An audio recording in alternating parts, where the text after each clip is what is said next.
प्रार्थना सुनता है? सुनता है? हाँ, पापियों का पश्चाताप सुनता है, लेकिन पापियों की प्रार्थना नहीं सुनता। लेकिन पापी यदि सच्चे दिल से पश्चाताप करेगा तो उसकी प्रार्थना जरूर सुनी जाती है। लेकिन पापियों की प्रार्थना नहीं सुनी। क्यों नहीं सुनी जाती? क्योंकि उसके पाप जो है एक बड़े दीवार के समान बीच में खड़े हैं। इधर वो खुद है और इधर परमेश्वर है। परमेश्वर चाहकर भी उस व्यक्ति को करीब नहीं ले सकता, क्योंकि बीच में पाप है। और वो पाप के खातिर परमेश्वर ने एक योजना की कि मेरे पुत्र को इस जगत में भेजूं, ताकि जो बीच में दीवार बनी है पाप की, उसे मैं हटा दूं। Hallelujah, hallelujah. परमेश्वर कौन है? पवित्र है। अभी मैं एक पूछना चाहता हूं कि परमेश्वर की सबसे कीमती चीज क्या है? जो पिता परमेश्वर है, उनकी सबसे कीमती चीज क्या है? जोरत हम लोग, और हमसे भी ज्यादा कीमती क्या लगता है? कौन? पवित्र आत्मा। कौन म्हटलं? पवित्र आत्मा। पवित्र आत्मा और मन, यीशु और इकडं प्रेम, स्वभाव, विश्वास। सबने अच्छा उत्तर दिया। लेकिन मैं आपको बताना चाहता हूं, परमेश्वर का वचन कहता है कि जो त्याचा परम प्रिय पुत्र, जो त्याच्या उराशी होता, जो उसका सबसे प्रिय पुत्र, जो उसके पेट के करीब था, जो उसके नजदीक था, उसने तुम्हारे लिए दे दिया, तो बाकी चीजें क्यों नहीं देगा? हालेलुया। उसने अपने पुत्र को इस जगत में क्यों भेजा? उसका बेटा, याद करो, उसका बेटा जब इस जगत में आया और वो फूट फूट कर रो रहा है, इतना रो रहा है कि उसके आंसू और उसका लहू बह रहा है कि हो सके पिता तो ये प्याला मेरी पास से दूर कर, लेकिन फिर भी मेरी नहीं तेरी इच्छा पूरी कर। और पिता परमेश्वर पवित्र होने के कारण हमेशा यीशु के साथ रहे। वो दोनों कभी भी अलग नहीं हुए, कभी भी अलग नहीं हुए। क्यों? क्योंकि यीशु हमेशा पवित्र जीवन जिए और हमेशा परमेश्वर उनके साथ हमेशा बने रहे। लेकिन अगर आप बाइबल पढ़ोगे तो एक ऐसी जगह है जहां पर पिता परमेश्वर ने यीशु को भी छोड़ दिया, और वो जगह थी क्रूस।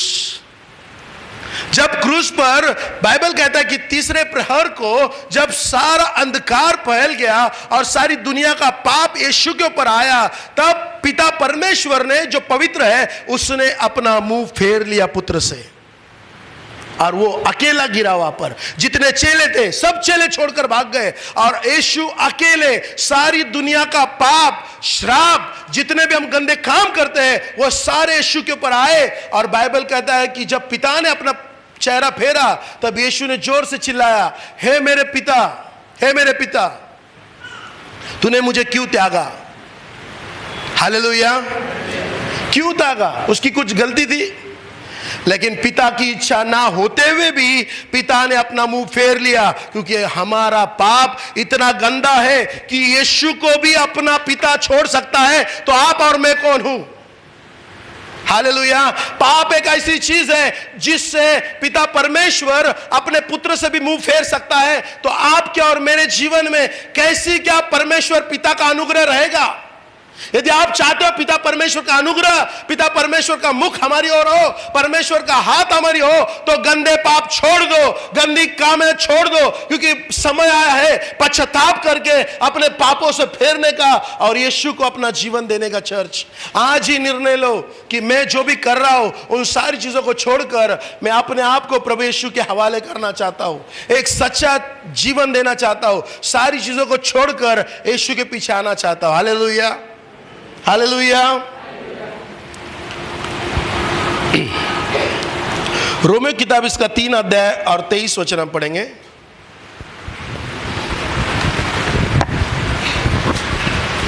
इसलिए कि सब ने पाप किया है और परमेश्वर की महिमा से रहित है। इसीलिए सब ने पाप किया है। किसने पाप किया है? सब ने पाप किया और परमेश्वर की महिमा से रहित हो गए। क्या किया है? पाप। ये जो पाप है ना, ये पाप ऐसा है कि परमेश्वर की महिमा जब आपके जीवन में उतर आना शुरू होती है, उस महिमा से हम रहित हो जाते हैं, मतलब छूट जाते हैं। उस महिमा जो परमेश्वर अपनी महिमा को आपके जीवन में प्रकट करने की सोच ही रहता है, तब आप आपके जीवन में पाप करना शुरू कर देते हो। जवानों, स्पेशली जवानों, मैं आपको कहना चाहता हूं कि एक सैनिक के समान अपने आप को परमेश्वर को बलिदान करके दे दो। अपना जीवन पवित्र परमेश्वर को दो, परमेश्वर आपको इस्तेमाल करेगा। क्या लिखा है?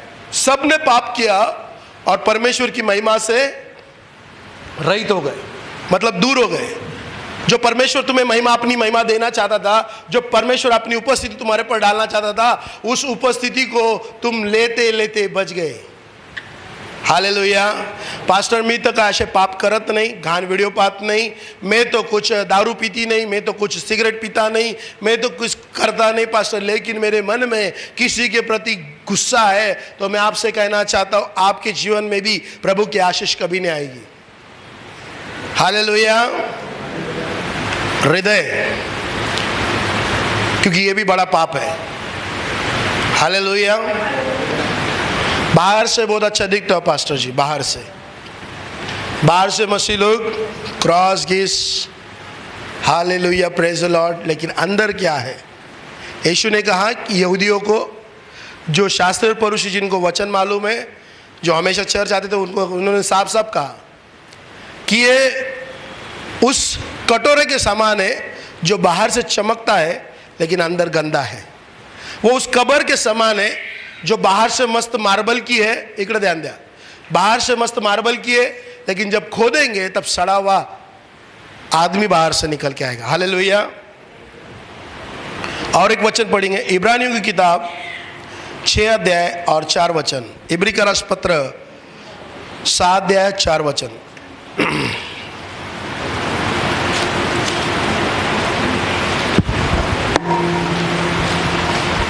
7 ना?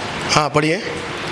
क्योंकि जो भूमि वर्षा के पानी को, इब्रानियों 6 का 4। अच्छा 4। क्योंकि जिन्होंने एक बार ज्योति पाई है और जो स्वर्गीय वरदान का स्वाद चख चुके हैं और पवित्र आत्मा के भागी हो गए हैं। आगे। और परमेश्वर के उत्तम वचन का और आने वाला युग की सामर्थ का स्वाद चख चुके हैं। आगे। यदि वे भटक जाए तो उन्हें मन फिराव के लिए फिर नया बनाना अनहोना है, क्योंकि वे परमेश्वर के पुत्र को अपने लिए फिर क्रूस पर चढ़ाते हैं। और हालेलुया।